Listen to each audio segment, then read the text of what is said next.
right? That's the greatest myth, the greatest lie. I will go so far as to call it a lie. That's the greatest lie out there. Right. Being nice to yourself is going to make you not do things for yourself that you want. Do you really think by being kind to yourself, you're just going to sit in a corner and eat M&Ms and never move your body? Like, no.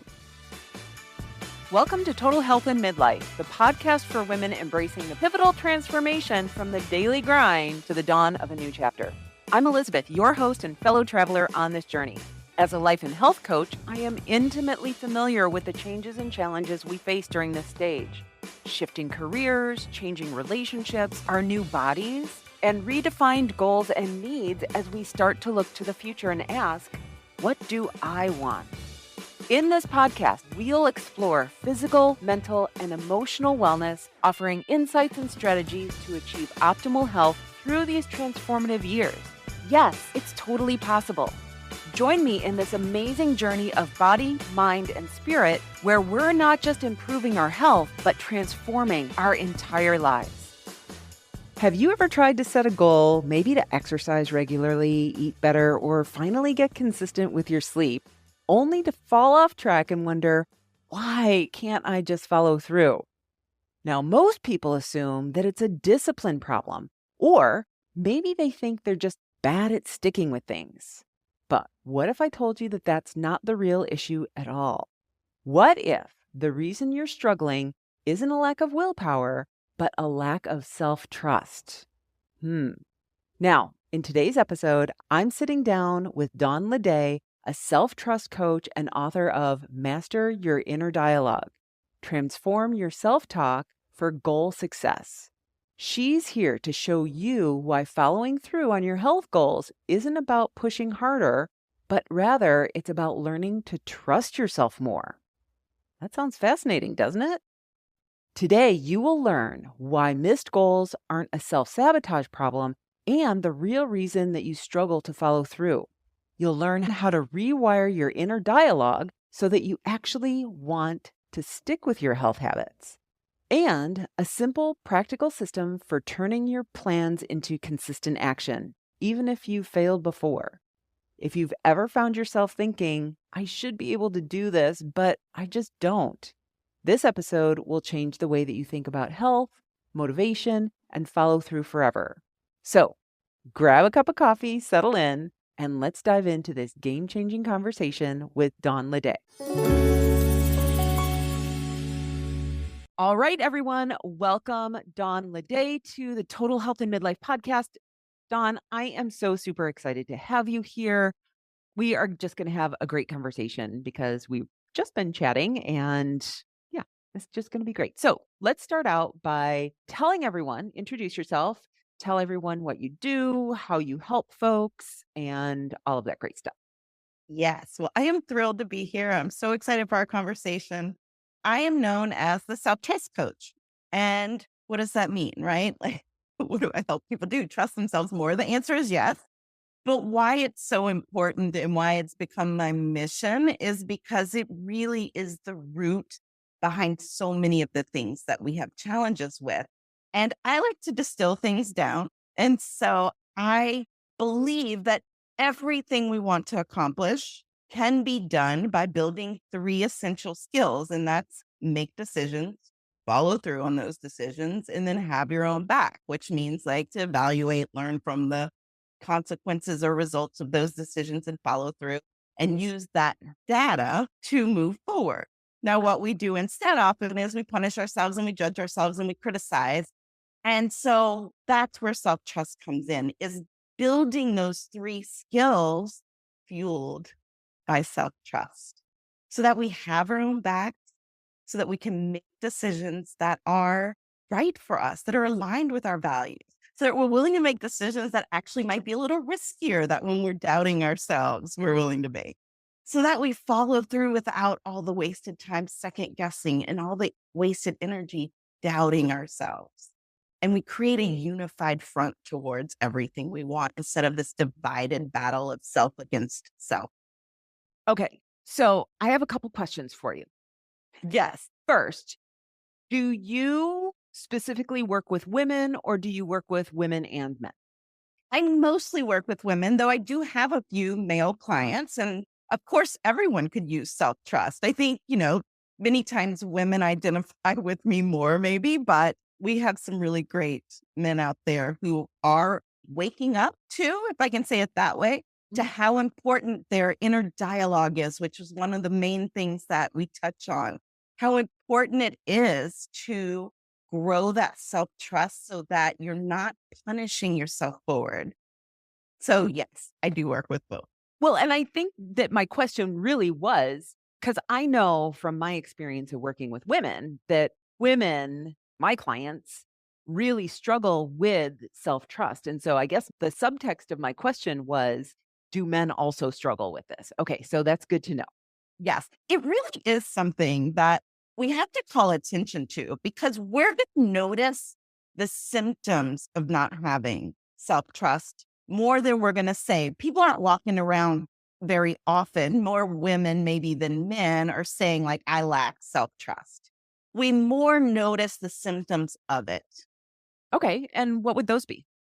So it's often when you are belaboring a decision is one way. So if we take it to those three core skills, which is what I like to base it on, that make decisions, follow through, and have your own back, we see it in the decision side as second guessing, as belaboring making the decision, over researching, Mm. putting it off. Then once you make it, second guessing it. In the follow through skill, we see ourselves as starting strong and then backing off. We see coming up with any kind of result that doesn't match what we want, making that be a reason to stop, to no longer continue to follow through.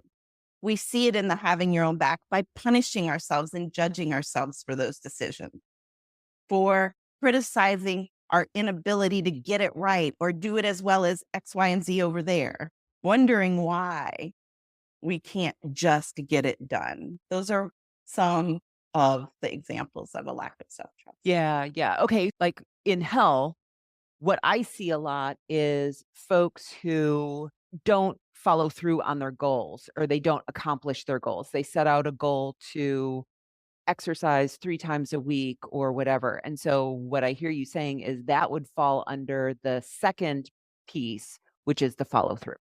Yes, they've made the decision and they'll probably get started and move forward, or some people won't, right? So there's that. If is the decision firm enough? Am I trusting my decision? Am I having my own back on that decision? Then when we move into the follow through, it's the one day. If they said 3 days they were going to work out and they only did 2 days that week, and instead of being proud of those 2 days and looking for how they can meet their decision of three, how they can follow through on that decision and using the data that they learn from inquiring of themselves, if instead they beat themselves up, decide that they're a failure and that they give up, that's a good sign that there's some self-trust to Yeah. be worked on. Yeah. Okay. So, one of the blaring questions that I had when you started introducing yourself was, why don't we trust ourselves? Because I don't think that many people do trust themselves. I think that it's a lot of people don't. And so I Well, was it's just curious, like, slowly, where do you think that's coming from? absolutely. It's slowly whittled away from us from a small children. Like even the idea of think about in school when you think I have to go to the restroom and you trust that that's true because I notice in my body I have to go to the restroom. And then the teacher's like, no, because it's not time for you to go to the restroom. And you're like, whoa, wait, do I not know? Do I need to defer to someone else? And that's a small, simple example. I'm sure not saying anything against teachers. Otherwise, I know there would be a million kids asking to go to the bathroom all the time, all at once. But it's really in those simple things, if that gets your brain moving in that direction, it's so small. Your best friend really likes something. You say you like something and they say they don't, and then you start to question. It's in small ways that we sort of whittle away at our own self-trust and start trusting external forces, people, circumstances more than ourselves. And so it's really innocent. It's not something that is done intentionally. I don't believe in some cases, I'm sure people who have that experience, but why it's such a people wide Mhm. challenge is because of those simple things. And we're just not taught to bring it back. So we have to do it intentionally. The other piece is just how we're wired. Literally, how our brain works is to be this all or nothing thinking, this either or. And so when we get to a piece of where I didn't do something and we decide I can't trust myself to do that one thing, we start making it mean we can't trust ourselves in lots of different areas.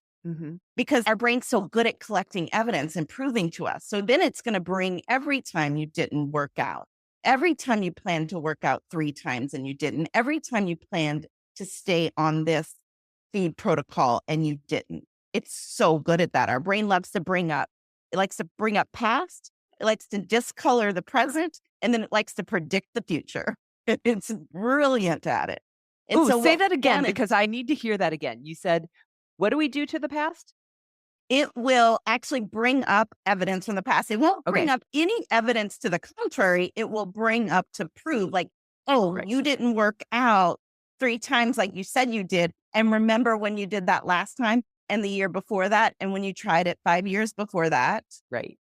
And then it starts looking at the present only through the lens of what you're not doing. It doesn't count the fact that you worked out twice. It just says, see, you never follow through. Yeah. And then it goes to the future, says you're never going to do it. So why even bother? Yeah. So that's what our brain does. But I will say the best news about that is it will provide evidence with whatever you give it. So if we're able to expand that lens beyond just what you didn't do and introduce the and, like, yes, I said I was going to work out 3 times. I worked out 2 and I got in 2 workouts, and next week I'll get in 3, or I'll work in another one today or this afternoon or tomorrow. It's continuing that conversation instead of letting it land like a brick of nasty sludge, saying like, now here is a mess that we have to deal with, instead of here's just a truth. It's not my whole truth. It doesn't say anything about me as a human, just something that we can acknowledge, expand on, and then move forward.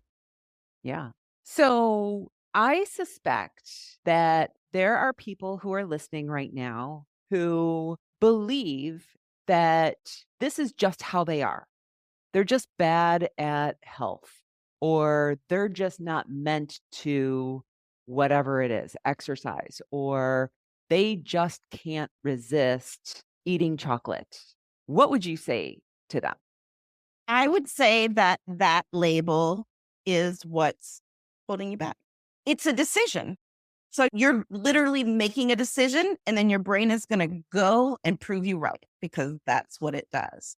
It's why I have such a problem with all the noise about self-sabotage out there, is because it is a quick label that we can put on ourselves. And then we've decided, okay, this is who we are. So there can be no change. And if you don't want to change, that's fine. But if you do, why would you ever make that decision on yourself and then go prove it over and over again? Because that's what's happening. Yeah. Yeah. I So like to think of like self-trust as a skill. Is that how you define it? I consider it a core trait Oh, okay. that Interesting. we can build. Yes. Mhm. So there's many ways to look at self-trust.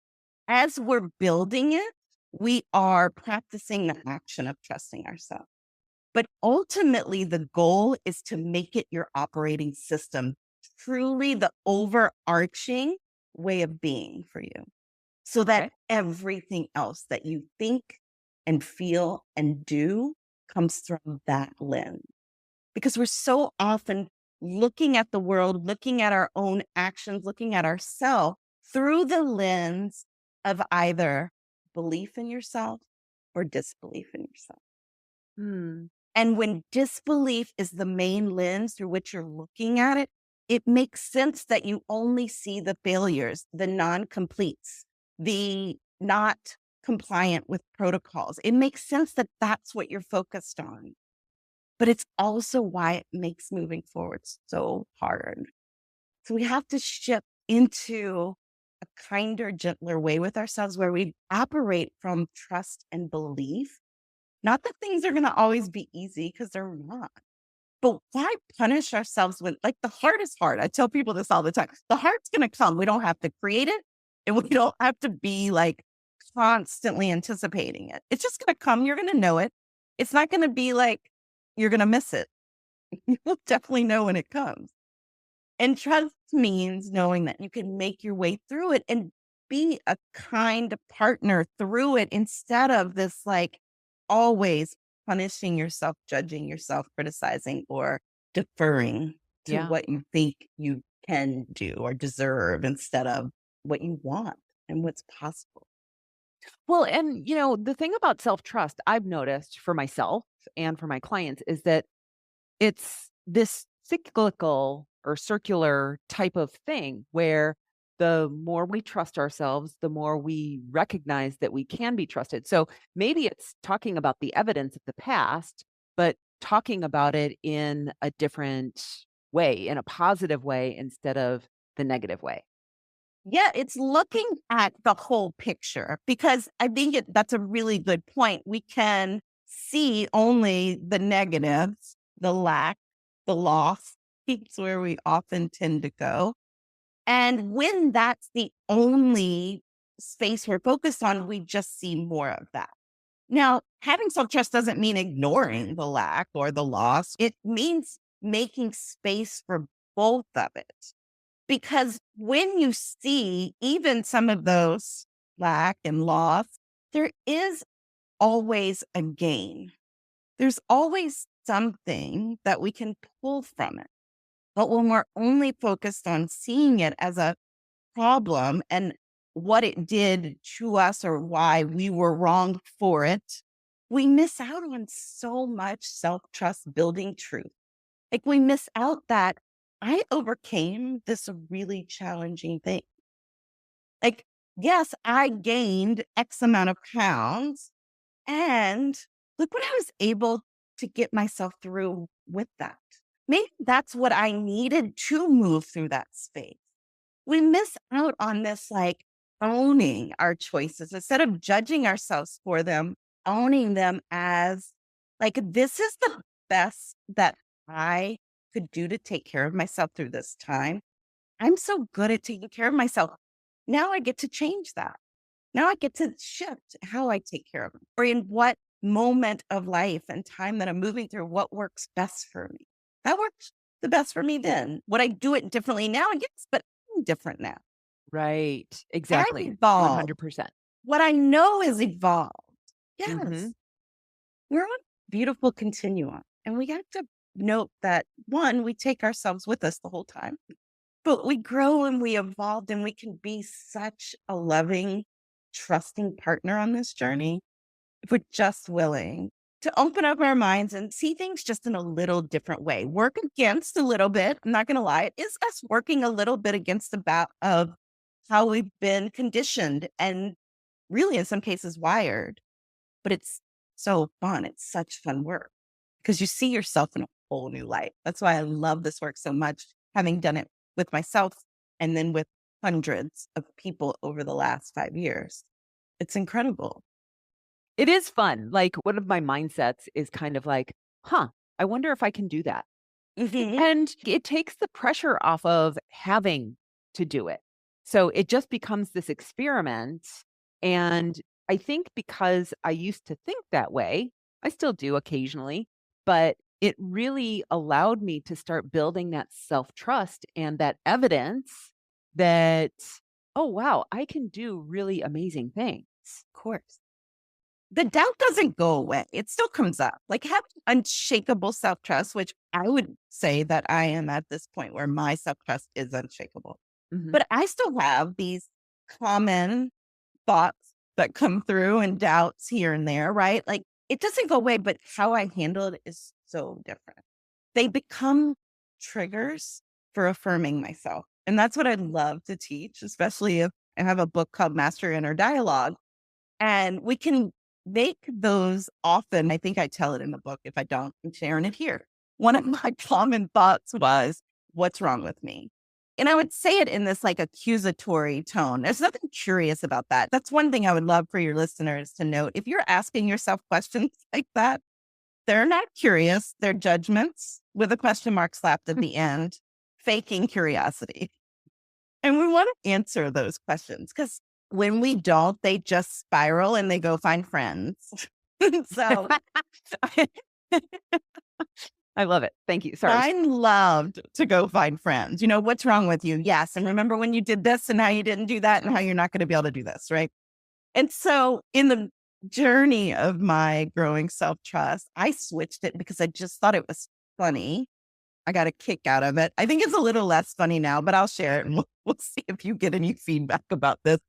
But my answer to it began being everything and nothing. What's wrong with me? Everything and nothing. And I thought it was so funny. I said it to some people and they don't find it quite as humorous, but I just imagined that being like the funniest thing. And now I know the truth is nothing. And I would invite everyone to actually answer it that way. But if you're not there yet to be able to answer it clearly in that way, find something funny that just makes you laugh, that just distracts from building that community of friends that wants to support and look for what's wrong with you, because it's like fishing in a pond with no fish, but it's just going to cycle, bringing up all kinds of stuff that love just wants to paint that picture for you. And it's not fun and it's not kind.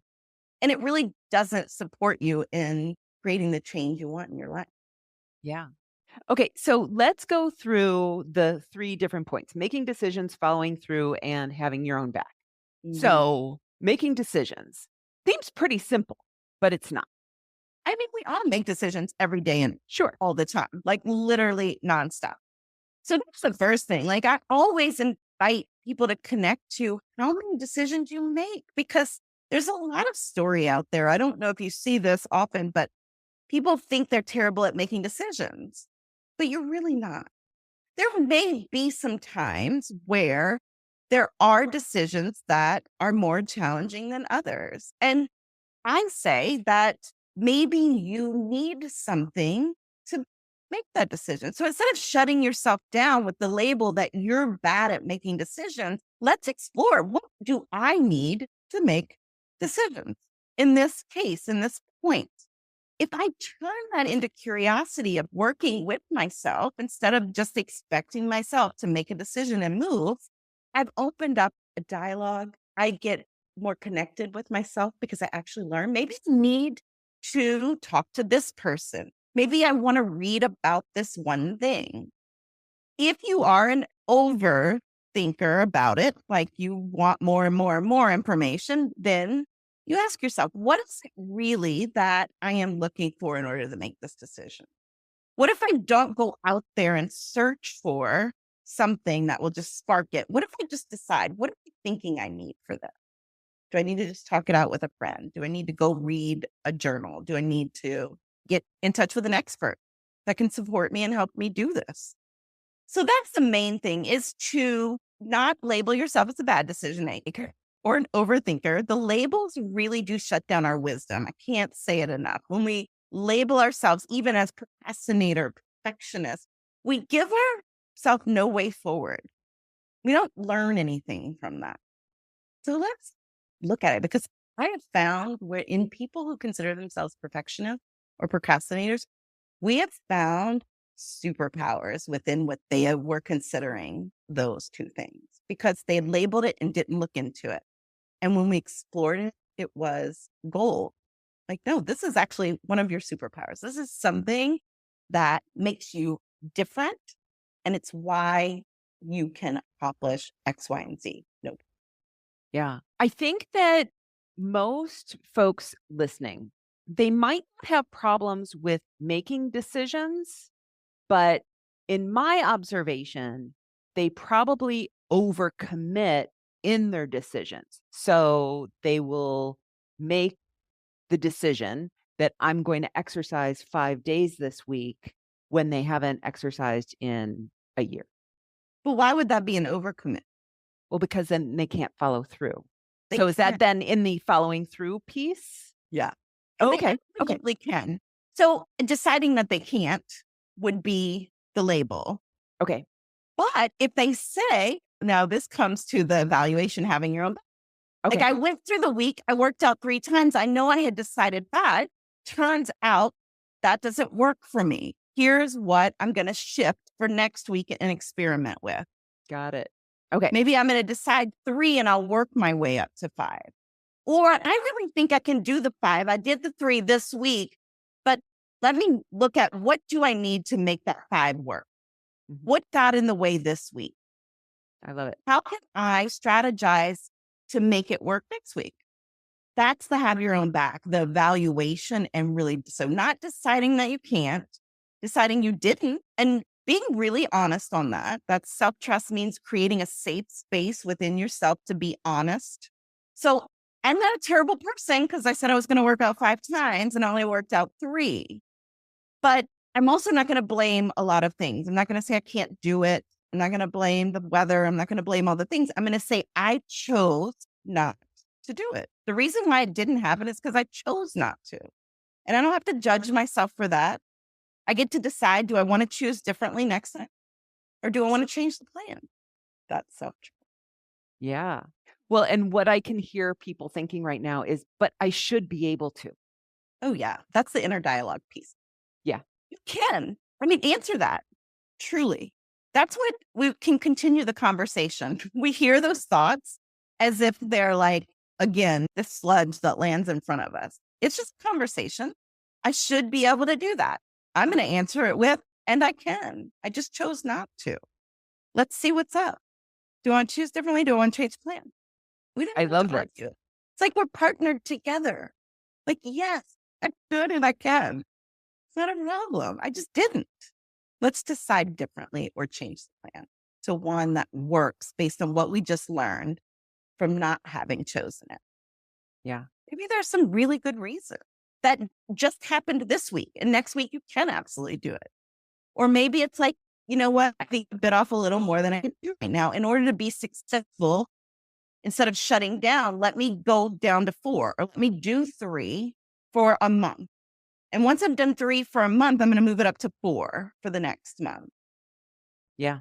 I love it. Okay. So let's move through the follow through. I mean, that seems pretty simple, but I think that we get tripped up in this. Follow through is the hardest because we decide when we don't follow through or when we get a result that we don't love that we did something wrong, we made the wrong decision, we can't follow through. That's all comes up. And so that's again where our inner dialogue plays a huge piece, because if we are just having our own back, owning, like when something doesn't go the way you wanted it to go, when you make a decision to work out 5 days a week and you work out 3, it doesn't make your decision to work out 5 days a week wrong. It also doesn't make you wrong. It just means there's some exploration to be had. Which one of these do I want to shift? What can I look at? What needs to change? What do I need to make it to the 5? Do I need to step it up in tiers instead of going right for it? That's the piece. The other piece is discomfort. Follow through becomes hard because people forget that it's supposed to be uncomfortable. And it just is. Yeah. And it's nothing wrong with you. It literally is how our brain's wired. We have this thing called the motivational triad that seeks pleasure, avoids pain, and conserves energy. It's literally wired to do that. So you have that piece of your brain. We want it. It's actually very useful. We're not going to combat against it. We're not going to say that it's wrong for being there. It's very useful. And it's not always right about what's happening. It doesn't mean we're actually in danger. That's sort of what it's there to protect for. We're kind of looking out for problems or danger or lack of safety. And so we just have to remind ourselves that that's normal. Of course, it's uncomfortable because our brain, when something new or different or that exerts energy or any of that comes up, my brain it's going to feel uncomfortable. And when we can anticipate and allow the discomfort, we don't make it a problem, then we can keep moving forward. It's like, yes, this feels, I don't want to do it. Yes, of course not. I'm not going to argue with it. There are lots of things that we don't want to do, but we do want to do it. So that's the other piece. It's not letting that in the moment, not wanting the discomfort be the only voice. we want to also listen to our other part of ourselves that does want the result of doing it, that does want to be healthier, that wants to work out and eat healthier. And so in the moment, that's not wrong that it comes up that you don't want to do it. Of course, you want to not get out of bed and go work out. And you want the result of working out. So both are true. And you just decide ahead of time that it's going to be uncomfortable and that's okay. The other piece of that is discomfort is okay to answer. Sometimes we think we have to push ourselves through. And I offer that we can create a comfort plan. It's actually one of my favorite things. Oh, I want to hear about this. Yes. So a comfort plan, what we give ourselves is comfort. When it's discomfort, think if we take the going to work out, say you're doing it right in the morning. I know some people, it can be any time of day, but let's take if you're working out in the morning. Right. Your answer to the discomfort of getting out of bed is to stay in bed. That's your comfort plan right now. And I'm saying, let's design one that actually aligns with your goals. Let's create new comforts that actually still get you out of bed. It honors that it's uncomfortable. It doesn't make you wrong for having the thoughts that you don't want to. And you have something to comfort yourself that doesn't get in the way of actually moving forward and carrying on with your plan. And so there's different kinds of comfort. I think of them as mindful, physical, spiritual, and preparatory. And so coming up with, I encourage people to come up with several in each of those categories. So preparatory, easy with this analogy, with this situation would be having your clothes set out the night before, having like a smoothie ready to go in the fridge, maybe. All these things that tell you, like, I'm so good at taking care of myself. And actually say those words. Like, tell yourself how great you are at taking care of yourself. Always encourage that. Mindful would be like having some sort of either like affirmation that you want to say, something of an image or an outfit, something that you want to fit into. Also, I like statements, mindful statements of like, of course, this is uncomfortable. And I can't wait to follow through. I can't wait to again show up for myself. I'm so excited to show up for myself. Like telling yourself that, being your own champion. Spiritual, whether it is a meditation or a prayer. I also love physical would be more like having a song that you just pop on right. Like something that just, you cannot just stay in bed when you hear it. It gets your body moving. Like you just are like, it makes you happy. Coming up with something. I like scents, like having some sort of a candle that I can light or an essential oil that I can put on. So different things like that. Yeah, like all of those different pleasure centers. Yes. Yeah. Well, that you're just rewiring. Like comfort, yes, can be grabbing the sugary sweet. It can be staying in bed. There's nothing wrong with that. It just doesn't get you towards your goal. Yeah. I love that. Okay. You said so much, and I know that there were things that I should have been taking notes, but I was like completely raptured. And I was thinking about my own morning routine. So I get up at like 5:45 in the morning. And one of the reasons that I get up at that time is because I love my morning ritual. And I love having that first cup of coffee and the smell and the warmth and everything that I do around it. And so, yeah, I totally identified with what you just said. Yeah. I'm a 5:30 a.m. girl too, and I have a full morning routine and it is non-negotiable. And it's just changed everything. And the more that you look at those things and actively identify them as, look how good I am at taking care of myself. That's more ways that we just create that confirmation bias. Yeah. More ways that we build self-trust. So that's follow through, right? And then for heading back, it really is the piece of reviewing, evaluating for data, for your progress, for your growth, for your celebration. It's instead of our norm, which is to judge ourselves, to pick things apart, to look for all the ways that we could have done things different, said things different, it's shifting that to being on our own side, to saying, hey, that didn't go the way I wanted. What do I want to glean from this? Yeah. What can I do differently? Or what do I need to arrange for myself differently? Or what did I learn from that? Maybe it's something that needs to be delegated or outsourced, or maybe it's something that needs to be learned or developed, or maybe it's something that can be drawn. Maybe we don't need it as much as we think we did. That's always fun too. Yeah, I Sure. think that inner dialogue piece is so incredibly important. I know that when I started a lot of this thought work, I was not in touch with my thoughts. And I'm sure that that's something that you teach as well. And I realized that we make assumptions about why we didn't follow through without actually evaluating our thoughts at the time. One of the things that I think happens a lot, and this is conjecture, but I think that we make decisions based on who we used to be a year ago or who we think we should be. And then when we don't follow through, we make this assumption that we are just lazy, which is like the inner dialogue piece. But sometimes our circumstances change and we don't have time to do the thing because of where we are in this station in life. And we just have this inner dialogue that tells us that we're terrible and that we're bad at making decisions and that we have no follow through and da da da da da da da.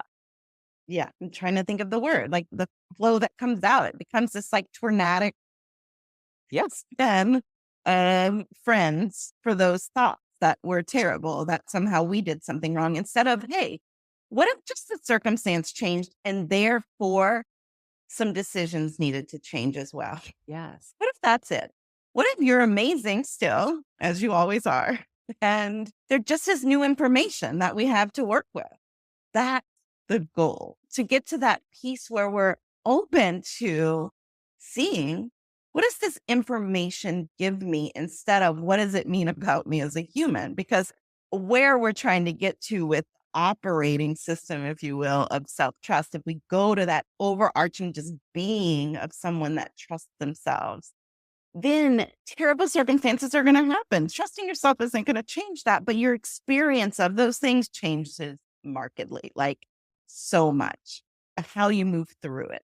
You are going to get through. I love to tell people this all the time. You're going to get through it either way. You're literally going to get through it. The difference is, do you want to get through it doubting yourself, judging yourself, criticizing yourself, and being the worst friend to yourself ever? Or do you want to get there having explored all the possibility, championing yourself, lifting yourself up, and propelling yourself forward? I love that.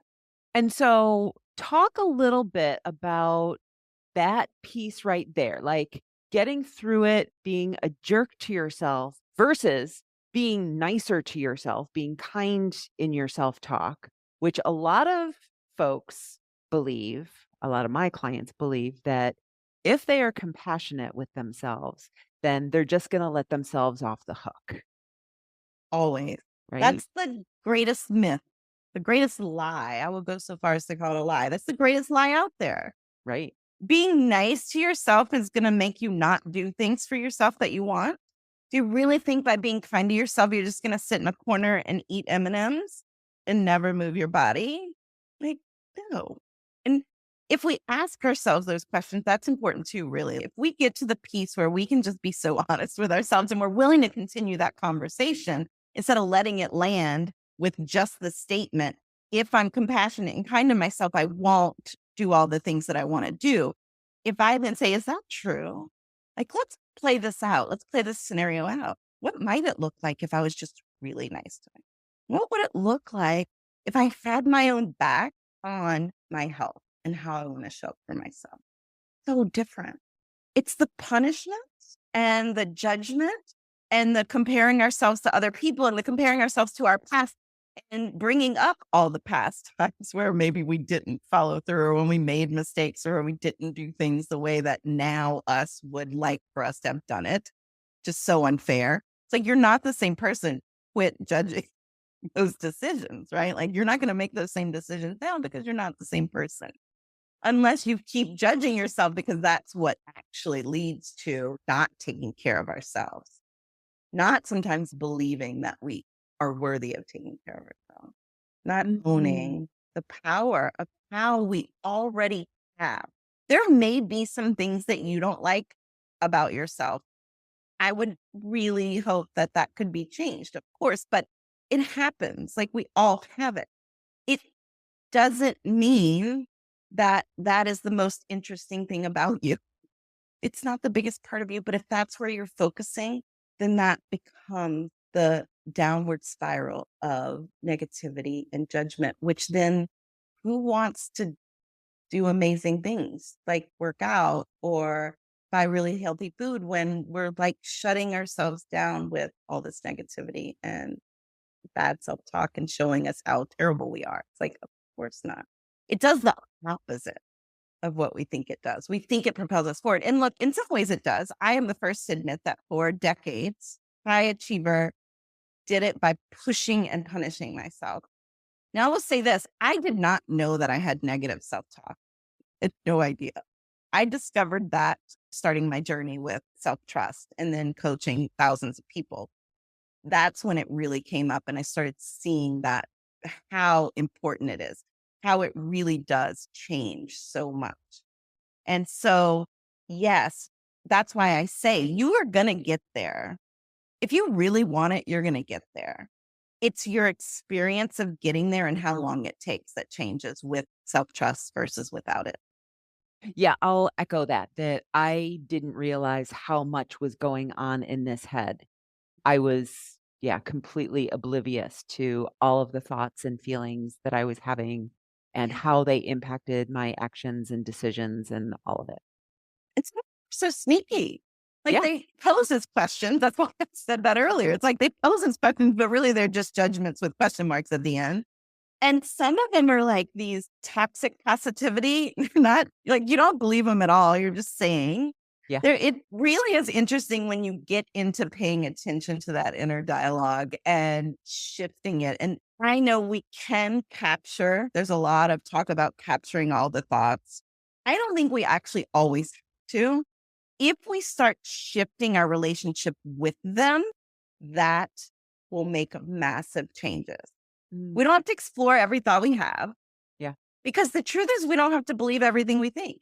And Right. if we come to it from this relationship with ourselves that I will offer, the lens that I offer people that has changed so much for me and my clients is all of me is for me.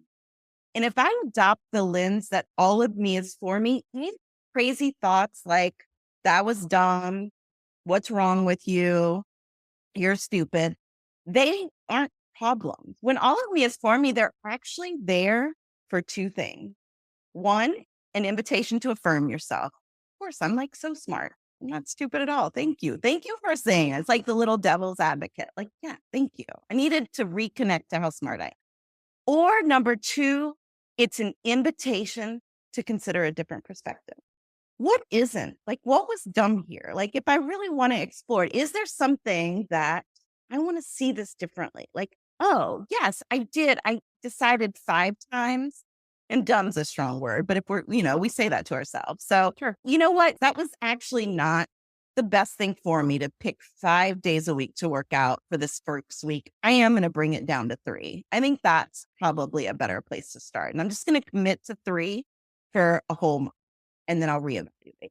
That's the different perspective. So it's either an invitation to affirm yourself, your path, or your goal, or it's an invitation to check a different perspective.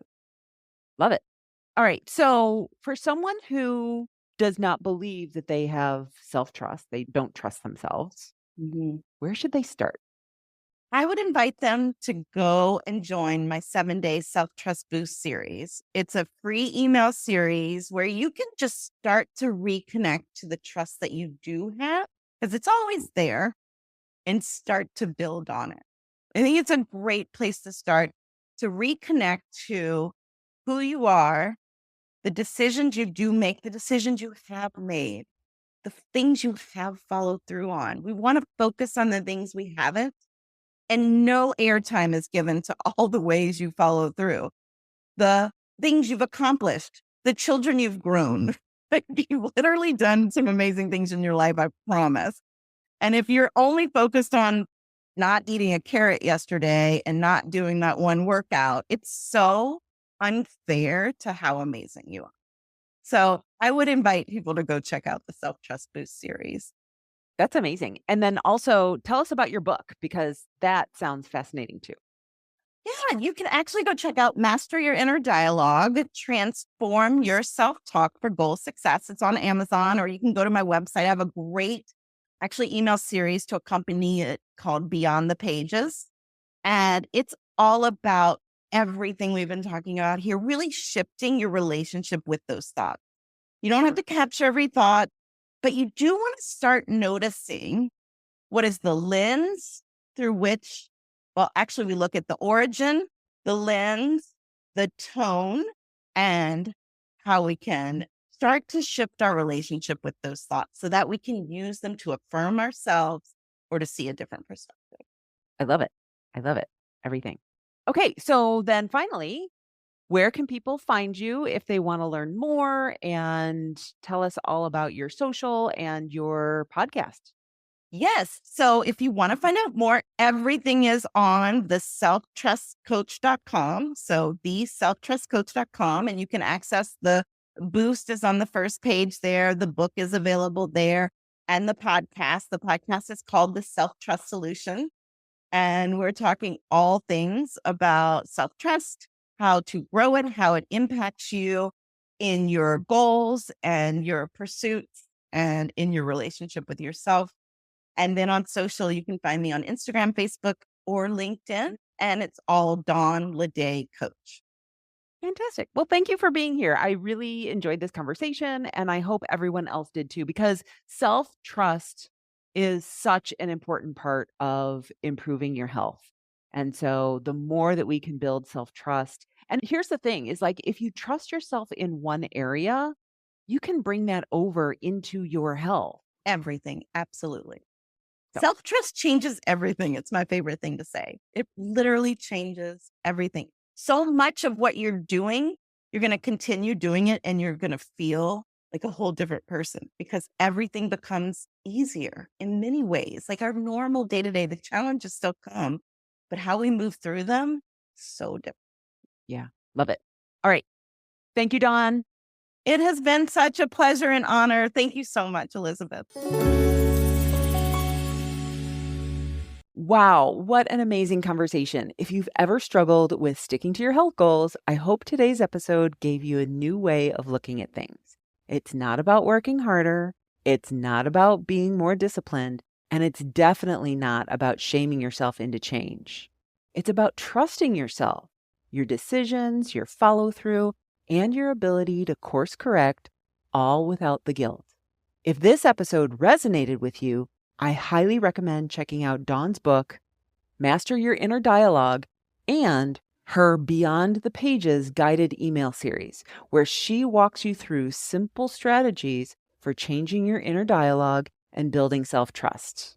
You can find her at theselftrustcoach.com and on Instagram, Facebook, and LinkedIn at Dawn Ledet Coach. And if you loved this conversation, do me a favor. First, share this episode with a friend who's struggling with follow-through. Maybe leave a review, because it helps more women like you find the podcast. And if you're ready to build self-trust in yourself when it comes to your health, let's talk. Head over to my website and book a free I know what to do, I'm just not doing it strategy call. Thank you for spending this time with me today. Keep showing up for yourself, even in small ways, and I will see you in the next episode. Have an amazing day. I'll text you next week. Bye-bye. Thank you for tuning in today. Now, if you enjoy the podcast and are ready to take the next step in addressing your health concerns, I would love to invite you to schedule an I know what to do, I'm just not doing it strategy call. In this 60-minute session, we will explore what's holding you back and create a personalized action plan. You will gain clarity, support, and practical steps to move you forward. Visit elizabethsherman.com/call to book your call now. You can transform your health, and I would love to be there to help.